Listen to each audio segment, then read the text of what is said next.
revealed everything to them. Keep yourself pure. Keep yourself pure. Don't be a cheap lady. I tell you, immediately, they have done what they need to do. Just do anything small like this. They will tell you they are not doing again because they are eyeing another sister somewhere else.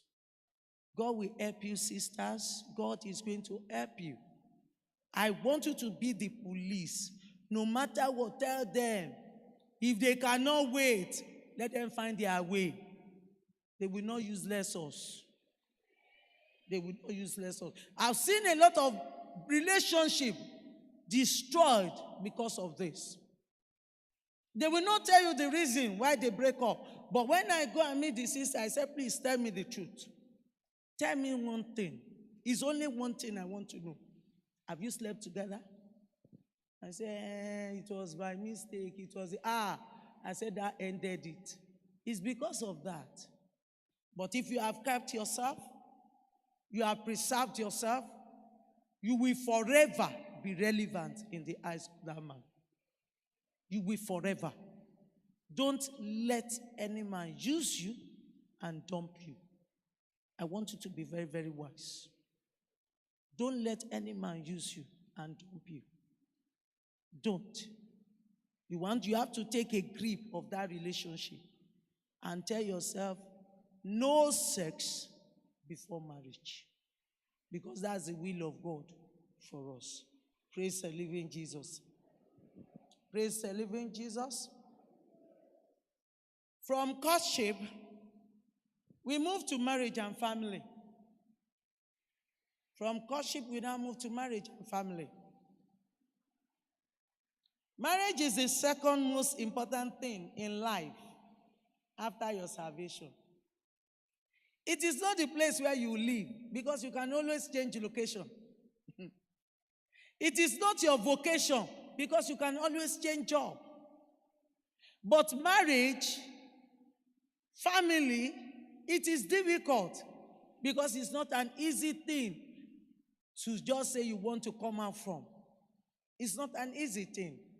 So that is why it is the second most important thing in your life, in my life, after our salvation.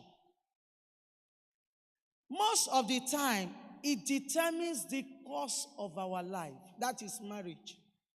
It can make you and it can mar you. Marriage can destroy one. It can destroy your potentials. It can destroy potentials. It can destroy the gift and talent that God has placed in your life. It can build you up as the same way it can destroy. That is why we must be very, very careful in our area, in the way in which we choose our marriage partner. We must be very, very careful. You can change everything. You can change clothes, but you can't begin to change marriage partner. As if you are changing your clothes. You can't begin to do that. It's not possible. Doctors, they don't make the hospital as their home. After they finish the day's work, they go back to their abode. They go back to their home. Everybody will always go back to our home. When we finish today's activities, we are going to retire back to our home. That is why our family is very important.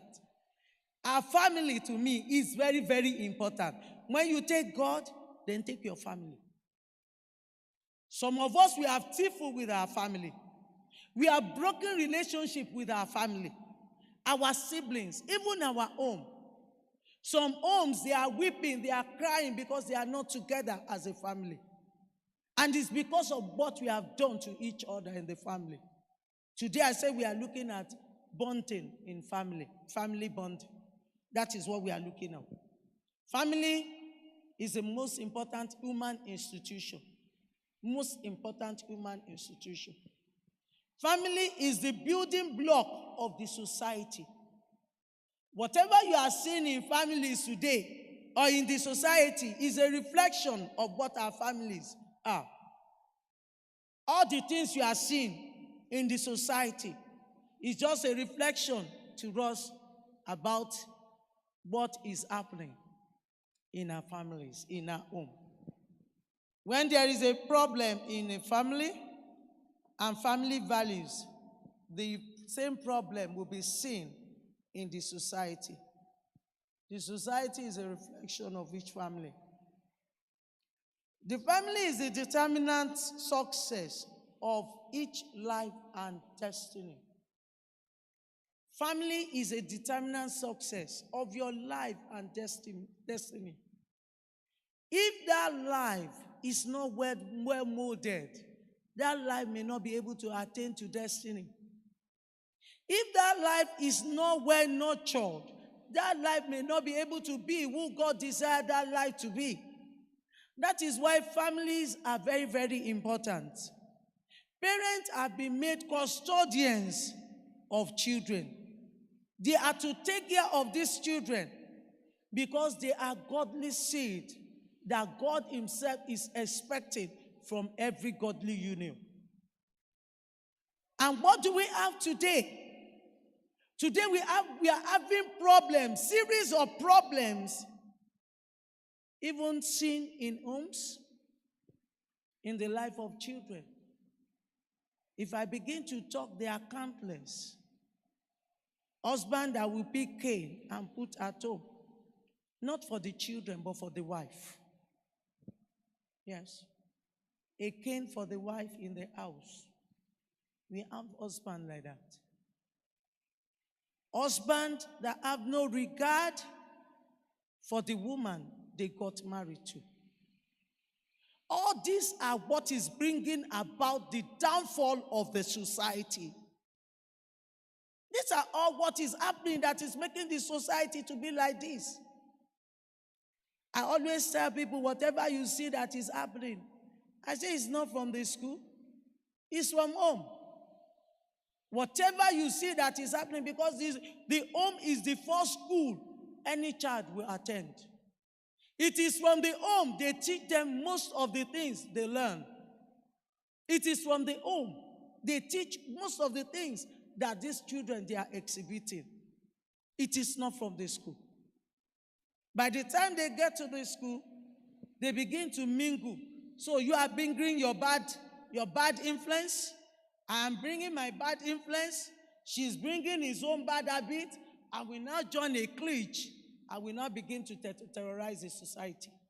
That is exactly what is happening. Coming from different backgrounds, we must rise up. Those of us that we are not married, there is a lot of responsibility in your hand. Because at times I always say it, that I fear for the future of the unborn generation. If our own generation can be like this, if we are experiencing all this problem, if we are experiencing all these woes, then what of the unborn generation? A mother came to me one day because the son was angry, and the son took her phone and threw it into the well, an Android. It was the mother that came to report the incident. I called the boy. I said, why did you do this? He said, my mommy made me angry.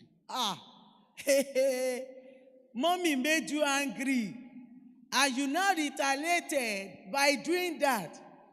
I now begin to wonder. I said, if this boy marry, God is going to help the sister or the girl he will get married to if he don't deal with this spirit of anger. And come and see the way he was furious when he was talking to me. I just collected his name. I said, Mommy, go. I will call him. And he was furious, just telling me, Mommy made me angry. He said this, and I didn't do it. I said, even if your mommy said that, you have no right. That means you have no regard for your mother. I said, what do you have regard for? If you can't have regard, I'm telling you the generation of students that we are having now. If you don't have regard for your mother, what do you now have regard for? Each and every one of us, that is why we are talking about family bonding. We need to go back. We need to go and repair. We need to go and readjust our ways. We need to go and mend the broken walls. That is the purpose of this message. Wherever we know that we have erred, wherever we know that we have missed it as a mark, as a family, we need to ask God for forgiveness. God, forgive me. I know that this is not the way my family is supposed to be. I want there to be peace in this home. And God is going to grant unto us that in Jesus' name.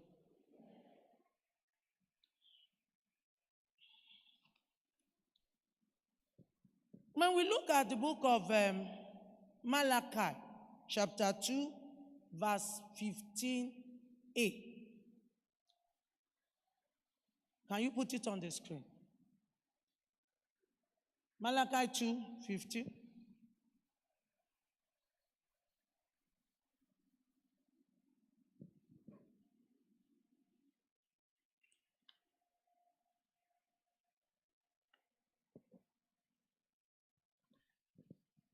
And did he not make one?